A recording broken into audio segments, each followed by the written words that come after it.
The morning mist clung to Riverside Bridge like a shroud when Tristian saw her running. White satin trains streaming behind her, bare feet slapping against wet pavement, she looked like something from a nightmare dressed as a dream. Before we jump back in, tell us where you're tuning in from, and if this story touches you, make sure you're subscribed, because tomorrow I've saved something extra special for you. He almost didn't stop his truck. Almost kept driving to his weekend shift at the bridge maintenance depot. But something about the way she kept looking over her shoulder, terror written across her face like headlines in bold print, made him pull over. She was crying when she reached the bridge's center, wedding dress now torn and muddy, clutching the stone railing as if it were the only thing keeping her from drowning. Tristian had been crossing this bridge every day for 3 years, ever since he took the job that let him work weekends while Lily was with his mother. He knew every bolt, every cable, every crack in the concrete. What he didn't know was why a bride was standing there at 7 in the morning, looking like she was deciding whether to jump. "Ma'am," he called out, stepping carefully from his truck. "You okay out there?" She spun around, wedding veil whipping in the wind, and he saw her face clearly for the first time. Young, maybe 25, with dark hair escaping from what had probably been an elaborate updo. Her makeup was smeared, mascara tracking down her cheeks, but it was her eyes that stopped him cold. They held the same hollow look he'd seen in his own mirror for the past 2 years. "Please?" she whispered, voice barely audible over the sound of the river below. "I can't go back. I can't marry him." Before he could respond, the sound of engines roared from the direction she'd come. 3 black SUVs moving fast, windows tinted dark as midnight. The woman pressed herself against the bridge railing, shaking so hard he could see it from 20 feet away. "Hide me," she begged. "Please, just help me hide." Tristian didn't think, didn't question. Something about her desperation, about the way those vehicles moved like wolves hunting prey, triggered every protective instinct he'd developed since becoming a father. He opened his truck door, grabbed his work jacket from the passenger seat, and ran to her. "Get this on," he said, wrapping the orange safety jacket around her shoulders. "Keep your head down." The SUVs slowed as they approached the bridge, windows rolling down. Tristian positioned himself between the woman and the vehicles, pretending to inspect the bridge supports while she crouched behind his truck. His heart hammered against his ribs as he watched 3 men in expensive suits scan the area. The one in the passenger seat of the lead vehicle stepped out, and Tristian felt something cold settle in his stomach. He'd seen that face before. 2 years ago, on the worst night of his life, when the police had shown him security footage from the intersection where Rachel was killed. The hit-and-run driver they'd never caught, the man who destroyed his family and disappeared into the night like smoke. Marcus Delacroix stood beside his vehicle like he owned the world, scanning the bridge with the calculating eyes of a predator. His dark hair was perfectly styled despite the early hour, his suit pressed and expensive. Everything about him screamed wealth and power, from his polished shoes to the way he moved with the confidence of someone who'd never faced consequences for his actions. "Have you seen a woman in a wedding dress?" Marcus called out, his voice carrying an edge that made Tristian's skin crawl. "My fiancé seems to have gotten cold feet." Tristian forced himself to look confused, innocent. "Wedding dress? Man, that's something you'd remember. Haven't seen anybody but maintenance trucks this morning." He gestured toward his clipboard, playing the part of a dedicated worker just doing his job. "Been here since 6:30 checking the cable tensions. Everything's been quiet. Preparing and narrating this story took us a lot of time, so if you are enjoying it, subscribe to our channel. It means a lot to us." Now, back to the story. Marcus studied him for a long moment, those cold eyes searching for any sign of deception. Behind his truck, the woman had gone completely still. Tristian could feel her fear radiating like heat from a fire. "If you do see her," Marcus said, pulling a business card from his jacket pocket, "call me immediately. Emma can be unstable. I'm worried about her safety." The way he said her name made Tristian's blood run cold. This wasn't concern. This was ownership. This was the voice of someone who viewed people as possessions to be retrieved when they misbehaved. Tristian took the card, noting how Marcus's fingers lingered on the exchange, how his grip was just a little too firm, a little too long. "Of course, sir. Hope you find her safe." Marcus smiled, but it didn't reach his eyes. "Oh, I will. Emma knows better than to run from me for long." The SUVs pulled away, disappearing around the bend toward town, but Tristian waited a full 5 minutes before moving. When he finally looked behind his truck, Emma was sitting on the ground, knees pulled to her chest, shaking like a leaf in a hurricane. "They're gone," he said gently, the way he talked to Lily when she had nightmares. "You're safe for now." She looked up at him with eyes full of gratitude and terror. "Thank you. I don't even know your name, but you just saved my life." "Tristian," he said, extending his hand to help her up. "And that man in the suit, Marcus Delacroix, he's not just your fiancé, is he?" Something flickered across her face, surprise and recognition mixing with the fear. "You know him?" Tristian felt the weight of 2 years of grief and unanswered questions settling on his shoulders. The business card in his pocket felt like it was burning through the fabric. He thought about Rachel, about the intersection where she'd been walking home from her evening shift at the hospital, about how the police had said the driver never even slowed down. "Yeah," he said quietly, helping Emma to her feet. "I know him. And if what I think is true, then we both have reasons to make sure he never finds you." Emma's hands trembled as she pulled Tristian's work jacket tighter around her shoulders. The orange fabric was rough against her skin, smelling of motor oil and honest work, so different from the suffocating luxury she'd been surrounded by for months. She watched Tristian's face as he studied the business card Marcus had given him, seeing something dark and painful flicker across his features. "We need to get you somewhere safe," Tristian said, pocketing the card. "My truck's not exactly inconspicuous, but it'll have to do for now." As they walked toward his vehicle, Emma noticed things about him that she'd missed in her panic. The way he moved with quiet confidence, checking their surroundings without being obvious about it. The faded wedding ring he still wore on a chain around his neck, visible now that his work shirt had shifted. The careful way he opened the passenger door for her, as if she were made of something precious that might break. "You don't have to help me," she said as he started the engine. "I've already put you in danger just by being here." Tristian glanced at her in the rearview mirror, then pulled away from the bridge slowly, taking the back roads that wound through Millbrook's older neighborhoods. "Lady, I've got a 6-year-old daughter who asks me every night when her mama's coming home. If there's even a chance that the man you're running from is the same one who took my wife away from us, then helping you isn't charity. It's justice." The words hit Emma like a physical blow. She'd known Marcus was dangerous, had suspected he was capable of terrible things, but hearing it confirmed by someone who'd lost everything made her stomach turn. "What happened to your wife?"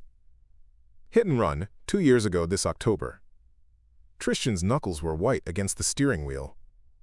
Rachel was walking home from her shift at Millbrook General. Night nurse, worked the emergency room. Someone hit her going 60 in a 35 zone and never stopped. Never even slowed down. Emma closed her eyes, remembering conversations she'd tried to forget. Marcus on the phone late at night, his voice cold as winter steel. The nurse problem has been handled. She'd thought he was talking about firing someone from one of his companies. Now she understood with horrible clarity what he'd really meant. "The police never caught him?" she asked, though she already knew the answer. They had security footage, but the license plate was obscured, and the car was reported stolen the next morning. Found burned out in a quarry 20 miles away. Tristian turned onto Pine Street, a quiet residential area where children's bicycles sat on front porches and flower boxes decorated windows. The detectives said they'd keep investigating, but cases like that, they go cold fast. He pulled into the driveway of a small blue house with white trim, the kind of place where families built memories instead of empires. A tire swing hung from an oak tree in the front yard, and chalk drawings decorated the sidewalk leading to the front door. It was everything Marcus's world wasn't, everything Emma had dreamed of having before she'd gotten trapped in his web of money and control. "This is home," Tristian said, shutting off the engine. "My mom should have Lily at the park by now, but they'll be back for lunch. You'll be safe here while we figure out what to do next." Emma followed him up the porch steps, noting how he automatically checked that the door was locked before using his key. Inside, the house was small but warm, filled with the evidence of a life being lived by people who loved each other. Pictures of a little girl with dark curls and bright eyes covered the refrigerator. Toys were scattered across the living room floor in the organized chaos that only children could create. On the mantel above the fireplace sat a photograph that made Emma's breath catch.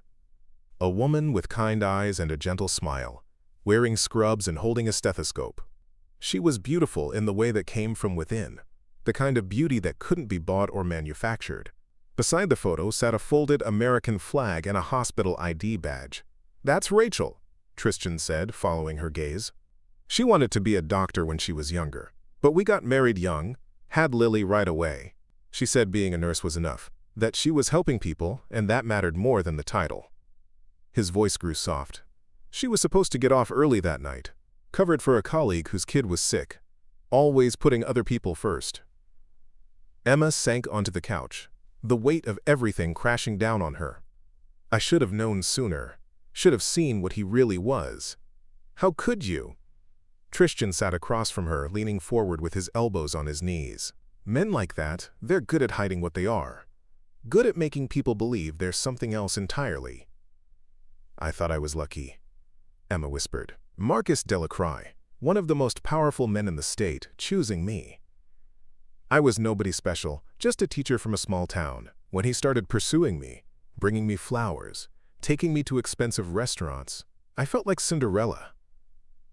Tristian's expression darkened. "What changed? What made you run?" Emma's hands shook as she reached into the hidden pocket she'd sewn into her wedding dress, pulling out a small digital recorder. "Last night at the rehearsal dinner, I went to get my purse from his office. The door was cracked, and I heard him on the phone." She pressed play, and Marcus's voice filled the room, cold and calculating. "The journalist has been asking too many questions about the hospital incident. Make sure he understands that some stories are too dangerous to print. Use the same method we used on the nurse if necessary." Tristian's face went white. "Hospital incident?" "There was a reporter investigating suspicious deaths at Millbrook General," Emma explained. "Patients who should have recovered but didn't. Marcus owns a pharmaceutical company that supplies the hospital. I think Rachel must have seen something, maybe noticed a pattern."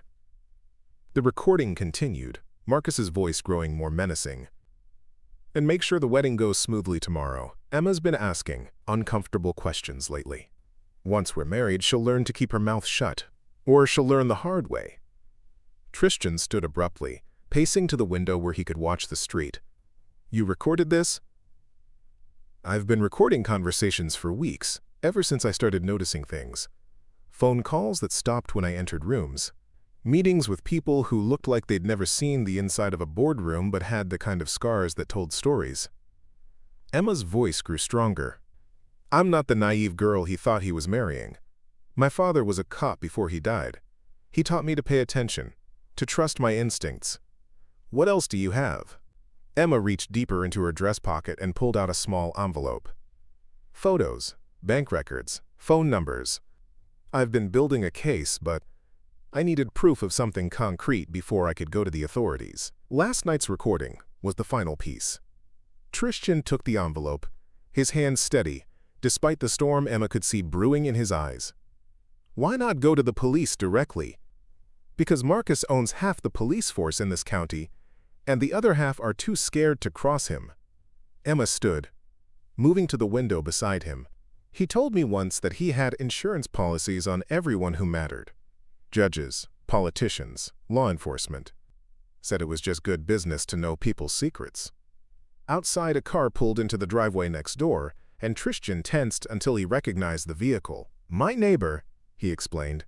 "Good people. They've been looking out for Lily and me since Rachel died." "You can't let him find me here," Emma said urgently.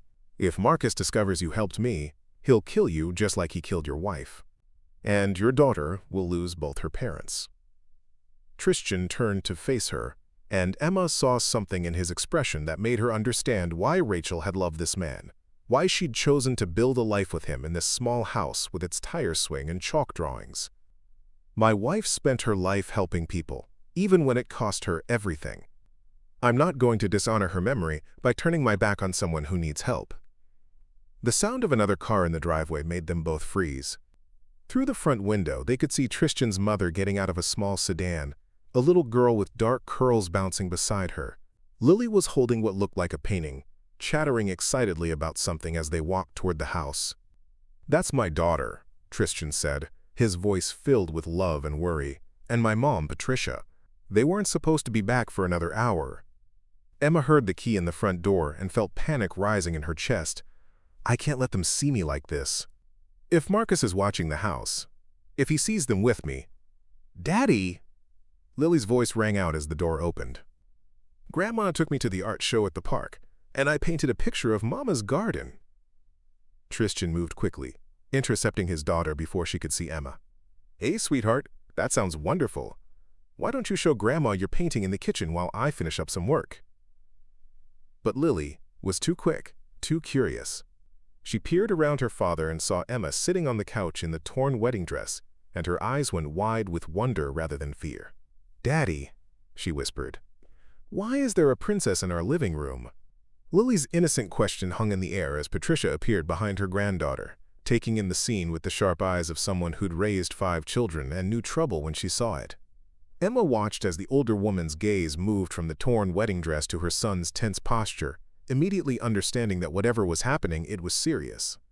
"Lily, honey," Patricia said calmly, "why don't you take your painting to your room and get it ready to hang up? I need to talk to your daddy for a minute." "But Grandma, the princess looks sad," Lily protested, her young face creased with concern.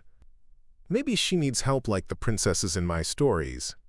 Tristian knelt down to his daughter's level, his voice gentle but firm. "Sometimes grown-ups have complicated problems that kids don't need to worry about. But you're right that she needs help, and we're going to make sure she gets it." Lily nodded solemnly, then walked over to Emma with the fearless compassion that only children possessed. "Don't be sad, princess. My daddy fixes everything that's broken. He fixed my bike, and my dollhouse, and even the roof when it was leaking. He'll fix your problem too." Emma felt tears threatening as she looked down at this beautiful child who had no idea her father was risking everything to help a stranger. "Thank you, sweetheart. That's very kind of you to say." After Lily disappeared down the hallway, Patricia closed the front door and turned to face them.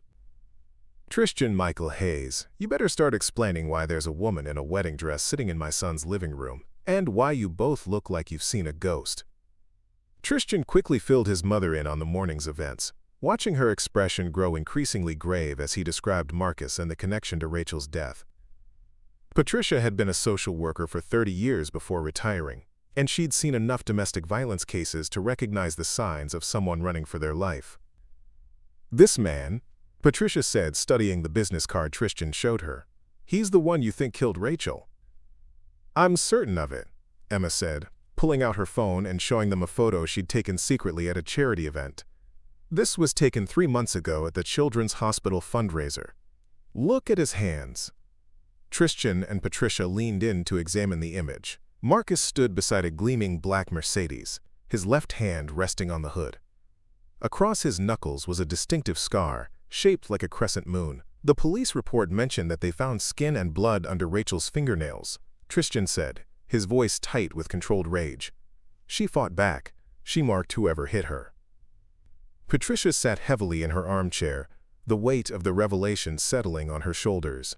"We need to call Detective Morrison. He's the one who worked Rachel's case." "Morrison's been on Marcus's payroll for years," Emma said quietly. "I have photos of them meeting at a restaurant downtown. Envelope exchanges. Marcus bragged about it once when he'd had too much to drink." The sound of Lily's feet padding down the hallway made them all look up. She emerged from her bedroom carrying a small jewelry box, her expression serious beyond her years. "Daddy, I want to give the princess something." She opened the box and pulled out a small silver locket. "This was Mama's. You said I could have it when I was older, but I think the princess needs it more right now." Tristian's eyes filled with tears as he recognized the locket Rachel had worn every day of their marriage. Inside was a tiny photo of the 3 of them taken at Lily's 4th birthday party, all of them laughing at something silly she'd said. "Baby, you don't have to give that away," Tristian said gently. But Mama always said jewelry was supposed to protect people you love, Lily insisted, walking over to Emma. And I think Mama would want the princess to be safe. Emma knelt down as Lily fastened the locket around her neck, feeling the weight of this family's love and loss settling against her heart. I promise I'll take very good care of it. Now you have Mama's protection, Lily said solemnly. She's really good at taking care of people. Patricia wiped her eyes and stood up with renewed determination. If we can't trust the local police, we need to go higher up the chain. I still have contacts from my social work days. There's a federal task force that investigates corruption in small towns. Tristian nodded, but his attention was drawn to his phone buzzing with an incoming call. The number wasn't one he recognized, but something about it made his stomach clench with dread. Don't answer it, Emma said urgently, recognizing his hesitation. Marcus has people who can track phone calls. If he's figured out I'm here. But it was too late. Tristian had already hit the answer button, putting the call on speaker so they could all hear. Mr. Hayes? The voice was smooth, cultured, with an undercurrent of threat that made everyone in the room tense. This is Marcus Delacroix. I believe you and I met briefly this morning at the bridge. What can I do for you, Mr. Delacroix? Tristian's voice was steady, but Emma could see his hands shaking. I've been thinking about our conversation, and something didn't sit right with me. See, I had my security team review some traffic cameras from this morning, and it's interesting what technology can show us these days. Marcus paused, letting the implications sink in. It seems my fiancé may have passed through your area after all. Patricia had moved to the window, carefully peering through the curtains. She held up 2 fingers, then 3, indicating the number of vehicles she could see positioned around their neighborhood. I'm sure I would have remembered seeing a woman in a wedding dress, Tristian said. Like I told you this morning, it's been quiet out here. Marcus's laugh was cold as winter steel. Mr. Hayes, I've done some research on you since our chat. Tragic about your wife. Rachel, wasn't it? Such a shame when accidents happen to good people. The threat was clear, and Emma saw something dangerous flash in Tristian's eyes. What exactly are you implying? I'm not implying anything. I'm stating facts. Emma belongs to me, Mr. Hayes. She made a commitment, signed contracts, accepted my ring. When someone tries to steal what's mine, I take it very personally. The voice grew harder. And when good Samaritans get involved in situations that don't concern them, well, sometimes history has a way of repeating itself. Emma grabbed the phone from Tristian's hand. I'm here, Marcus. Leave them alone. Ah, there's my beautiful bride. I was wondering when you'd stop hiding behind other people. His tone shifted to something that might have sounded loving to someone who didn't know better. Come home, Emma. The wedding guests are waiting, and you know how I hate to disappoint people. I'm not coming back, Emma said, her voice stronger than she felt. I know what you did to Rachel Hayes. I know about the hospital patients. I have evidence, Marcus. Recordings, documents, everything. The silence on the other end of the line stretched so long that Emma wondered if he'd hung up. When Marcus finally spoke, his voice was deadly quiet. Then I suppose we have a problem that needs to be resolved. You have 30 minutes to walk out of that house and get in the car that's waiting at the end of the street. If you don't, Mr. Hayes and his family will discover exactly what happened to his wife. And this time, there won't be any doubt about whether it was an accident. The line went dead, leaving them staring at each other in the sudden silence. Patricia was still at the window, her face pale. There are at least 6 men out there, Tristian. They have the whole block surrounded. Lily appeared in the doorway, clutching a stuffed elephant that had been her comfort object since Rachel died. Daddy? Why do you look scared? You're not supposed to be scared. Tristian picked up his daughter, holding her close while his mind raced through possibilities.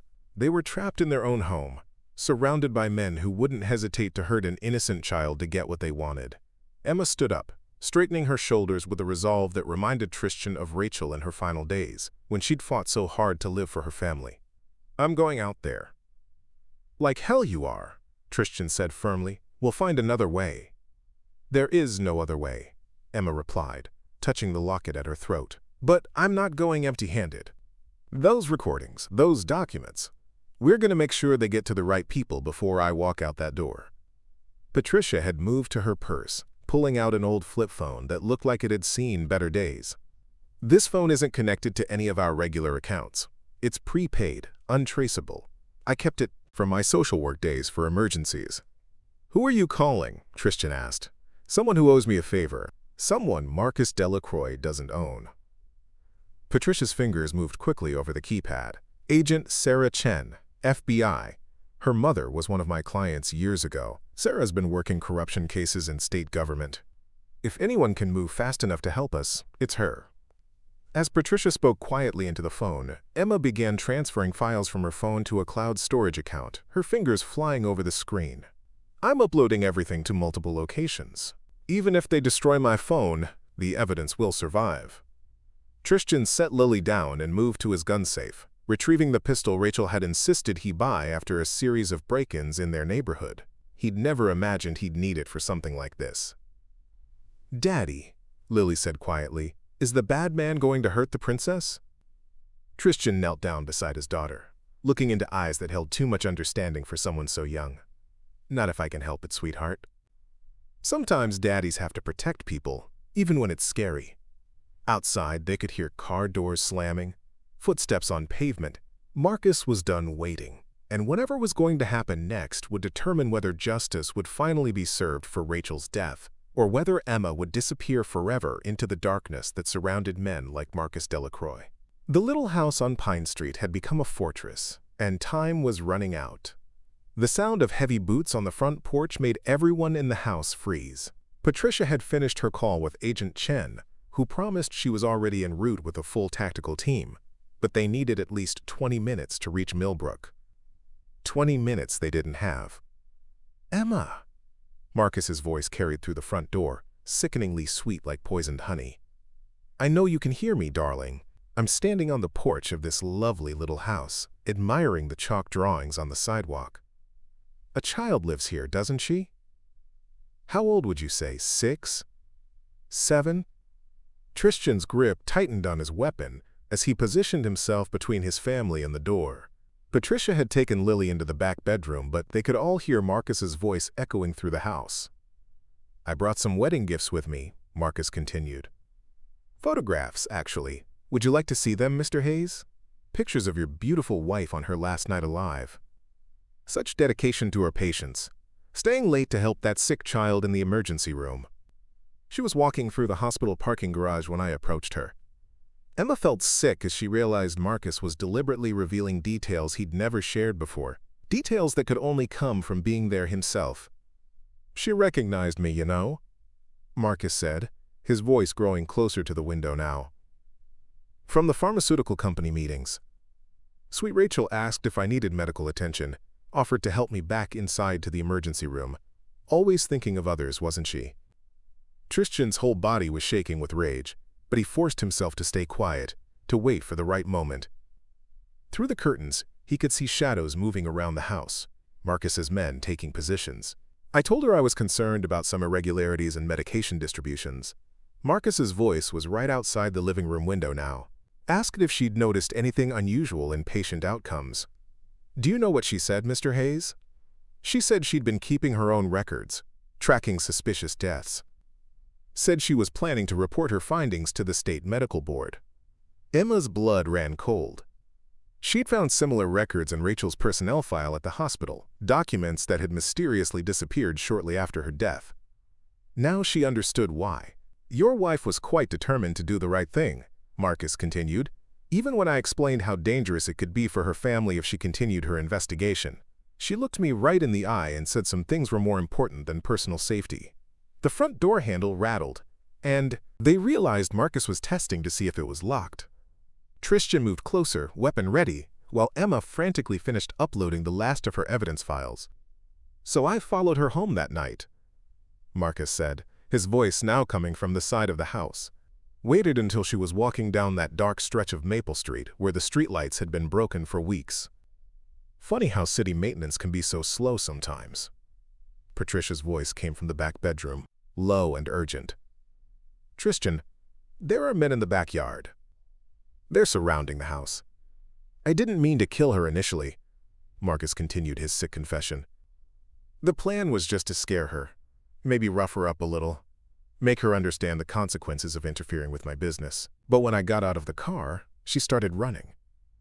Emma could hear the sound of glass breaking somewhere in the house. They were running out of time. She was fast, your Rachel. Made it almost 3 blocks before I caught up to her in the car. When I hit her, she went flying, but she was still alive when I got out to check. Still conscious, still defiant. Do you know what her last words were, Mr. Hayes? Tristian closed his eyes, not wanting to hear but unable to stop listening. She said, "My husband will find you. He'll make sure you pay for this." Even dying, she was protecting people. So I made sure she couldn't tell anyone what she'd learned. The sound of splintering wood came from the kitchen as someone forced their way through the back door. Tristian heard Patricia's sharp intake of breath and Lily's frightened whimper from the bedroom. "But here's the truly beautiful part," Marcus said, his voice now coming from inside the house. "I didn't just kill your wife, Mr. Hayes. I destroyed her reputation too. Those medical records she'd been keeping? I made sure they implicated her in the very death she was trying to expose. Made it look like she was the one switching medications, causing the patient deaths." Emma felt the world spinning around her as the full scope of Marcus's evil became clear. He hadn't just murdered Rachel, he'd made her a scapegoat for his own crimes. The hospital administration was very grateful when I provided them with evidence of her misconduct. Marcus continued, his footsteps echoing in the kitchen now, saved them from a major scandal. They were happy to quietly bury the investigation and seal her personnel files. Can't have the public losing faith in their medical system, can we? Tristian could hear men moving through his house, the sound of furniture being overturned as they searched. His daughter's frightened sobs from the back bedroom made his heart break and his rage burn even hotter. "Emma, darling," Marcus called out. "I know you're here somewhere. Why don't you save everyone a lot of trouble and come out? I promise to be gentle with your new friends once you do." Emma looked at Tristian, seeing 2 years of grief and guilt in his eyes. He'd blamed himself for not picking Rachel up that night, for letting her walk home alone. Now he knew the truth. No amount of protection could have saved her from someone with Marcus's resources and complete lack of conscience. "The FBI is coming," Emma whispered. Agent Chen promised Patricia they were en route. "They won't get here in time," Tristian replied quietly. "And even if they do, Marcus will claim he was trying to help his disturbed fiancée. He'll have lawyers and alibis and bought judges to back him up." The sound of Patricia's voice came from the hallway, loud and angry. "Get away from that door! There's a child in there." Emma made a decision that surprised even herself.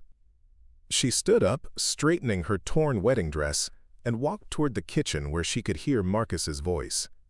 "I'm here," she called out, stepping into the doorway with her hands raised. Marcus turned to face her, and Emma saw him clearly for the first time, without the mask of charm he usually wore. His eyes were cold and predatory, his smile sharp as a knife's edge. 3 men flanked him, all carrying weapons, all looking like they'd done this kind of work before. "There's my beautiful bride," Marcus said, smoothing his tie as if they were meeting for dinner instead of a hostage situation. "You've caused quite a bit of trouble today, haven't you?" "I've caused trouble?" Emma laughed bitterly. "You murdered an innocent woman and framed her for your crimes. You've killed patients, corrupted officials, and terrorized anyone who threatened your business." "I've been successful," Marcus corrected. "In my world, success requires making difficult decisions.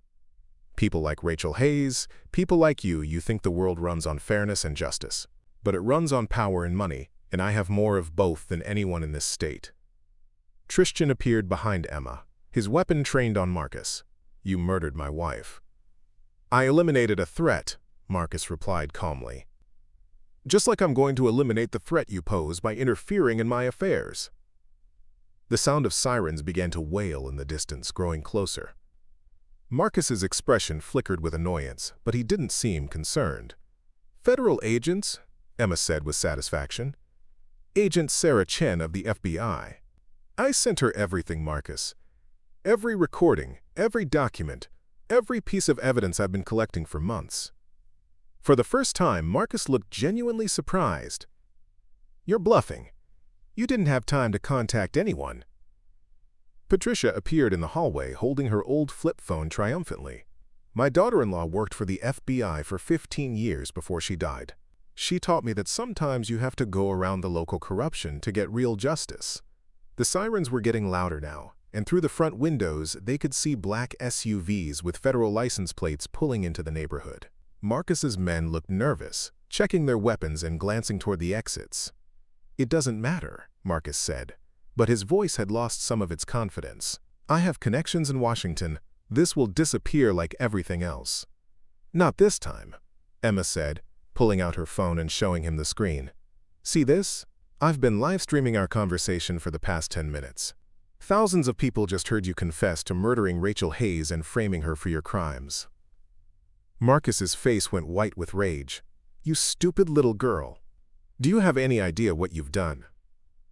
"I've made sure the truth finally comes out," Emma replied. "Rachel Hayes was a hero who died, trying to protect innocent patients. The world deserves to know that." The front door exploded inward as federal agents stormed the house, their weapons drawn and voices shouting commands. Marcus's men dropped their guns immediately, hands raised in surrender, but Marcus himself stood frozen, staring at Emma with pure hatred. "Marcus Delacroix." Agent Chen's voice rang out as she entered the kitchen. "You're under arrest for the murder of Rachel Hayes, conspiracy to commit murder, pharmaceutical fraud, and about a dozen other federal crimes we're still counting." As the handcuffs clicked around Marcus's wrists, he looked directly at Emma. "This isn't over. I have resources you can't imagine." "Your resources won't help you in federal prison," Agent Chen replied. "Especially not when every major news network in the country is about to air footage of you confessing to murder." Emma sank into a kitchen chair as the reality of what had just happened began to sink in. After months of fear and planning, after running for her life in a wedding dress, it was finally over. Marcus would face justice for Rachel's death, and the truth would finally be told.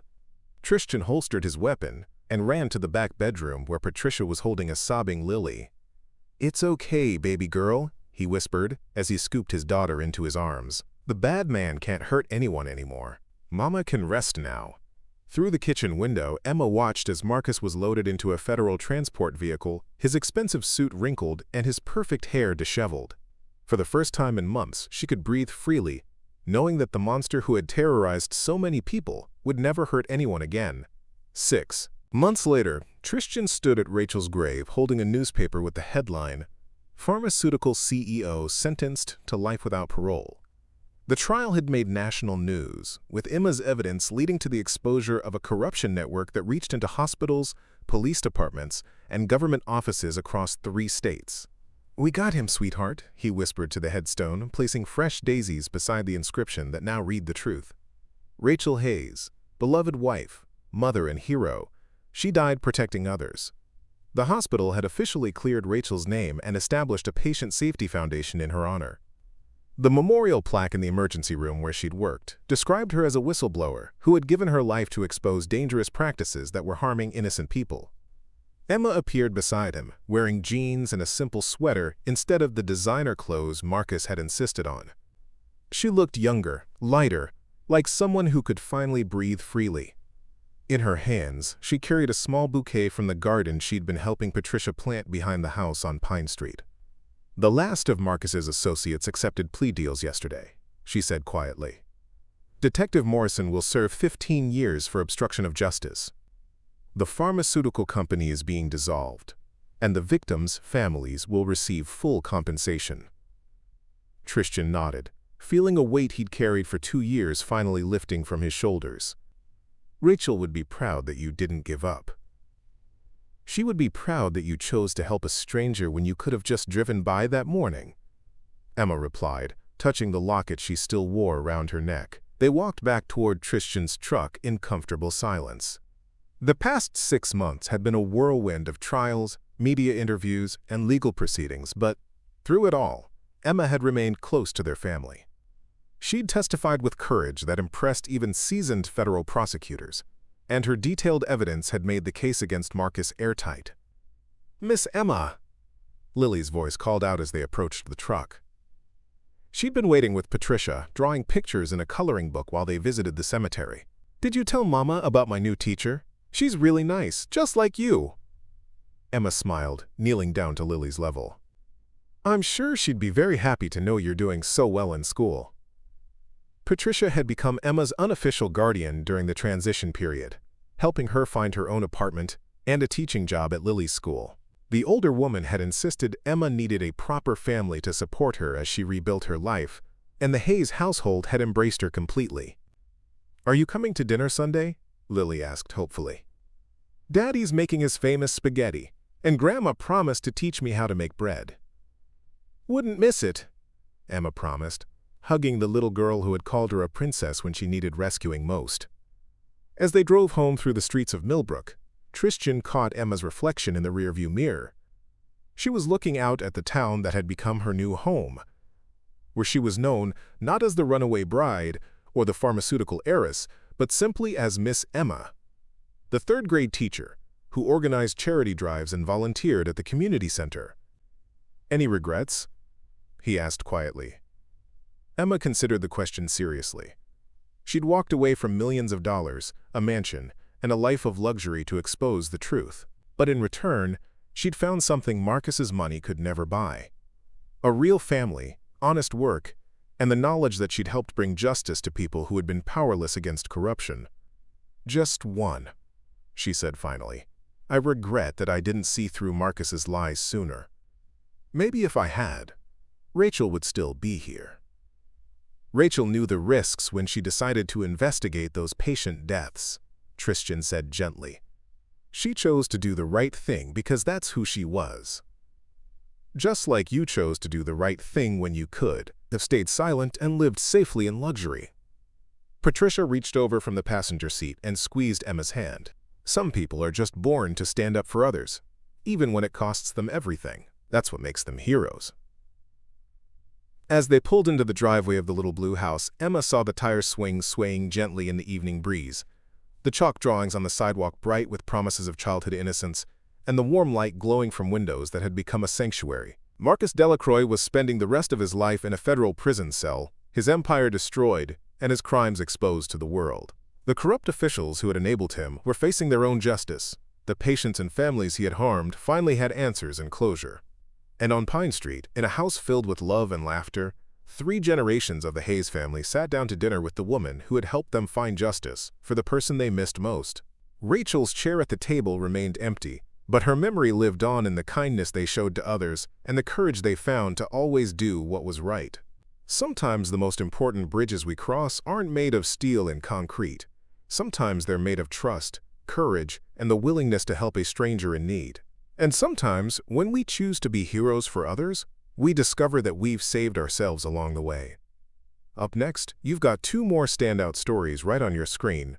If this one hit the mark, you won't want to pass these up. Just click and check them out.